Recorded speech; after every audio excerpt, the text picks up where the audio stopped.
Every so often, the Sports Hangover touches on mature topics. Discretion is advised. Welcome to Sports Hangover. That's Mike. I'm Jeremy, and we have a big topic today. It's a little three-way NBA love triangle. Can you do that properly? It's not a diamond, it's a triangle. So we have the Clippers, the Lakers, and the Celtics involved. Basically, a lot going on. Dwight could go to the Clippers for Blake Griffin. Meanwhile, Doc Rivers may go from Boston with Kevin Garnett to the Clippers in exchange for Bledsoe, the young point guard. Now, Mike, it's too much going on. I heard about this the other day, and I wasn't sure what to believe because I didn't know you could trade coaches in a package deal. Be like, okay, let's just trade this guy along. The Clippers are looking for a coach. Let's package a deal. But it doesn't seem like it's benefiting Boston at all. So I think that deal's done. Well, the young point guard is supposed to be a big trade option, a big trade piece for the Clippers. But I've heard the Magic want him. Some other teams want him too. So do the Clippers want to give him up for just Doc Rivers and Kevin Garnett? I don't think so. I think Kevin Garnett's too old. I think if you want somebody, get Dwight Howard. Move him. Dwight Howard wants to be in the spotlight. Move him now, to a team. hang on. That's part two of this triangle here because Blake Griffin is rumored to be traded for Dwight Howard. Yeah. Clippers, Lakers. First thing, I always wanted the Magic to trade Dwight for Blake Griffin. That never happened. I don't see any reason why this would happen, right? Yeah, but I don't think they're going to trade Blake. I think they can't trade Blake. He's like the face of the team. So you have to work out another offer for the Lakers. The Lakers right now need to get the cap space, right? Like they could trade him and sign him, right? It'd be a sign and trade for Dwight because Dwight is going to be a free agent. Yeah, but they have the rights to sign and trade. Or they could leave him but still have to pay for him. So I think the best option for the Lakers is get some extra money, trade him away, get a player that might be beneficial for your team, and it could all work out. Now, I don't know if this is going to work out for the Clippers, but this could be something for Dwight where he becomes the center, like the big three. You become a star. I mean, it's a little guy and two big guys, but he becomes a star on the team and doesn't have to compete with Kobe or the other guys.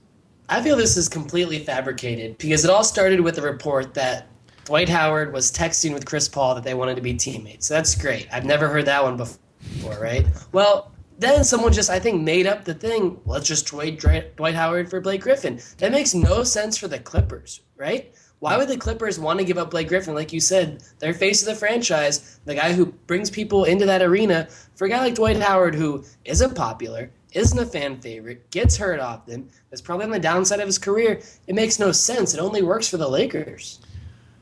It does only work for the Lakers, but it feels like the Clippers could benefit from getting that one other piece that is a semi-superstar and could potentially put up big numbers and help everybody in the game. And I know that they can't trade away Chris Paul or Blake Griffin because that's bringing people in. So they need to either figure something out or they're not going to have another piece. And right now they still need a coach, which exactly. And I like Doc Rivers there if you can just sign him like a normal head coach and get him for free. Like normal head coaches just change teams. But if you have to trade a good young player for him, there's no way they should give up any players at all for a head coach or an aging Kevin Garnett. So, Jeremy, where do you think Dwight Howard ends up, and how long do you think it's going to take? Let's make some bets. I'm going to – oh, by the way, I'll be in Vegas next week when we do a show. I know. And we have to place some bets. So what are you saying? Where's Dwight going to land? Because I'm sure this is some kind of bet out there in Vegas. I'm going on the 100-1 other. Because listen, he's going to China.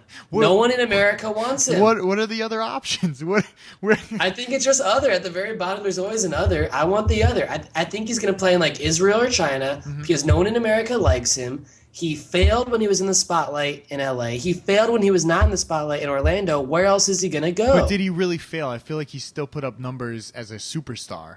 And maybe personally he's not the best guy. In Orlando. Well, I mean, he didn't put up any numbers in LA. But he wasn't bad. He didn't help him win games. But he wasn't that bad. He was just as bad as Kobe was, and Kobe's an all-star.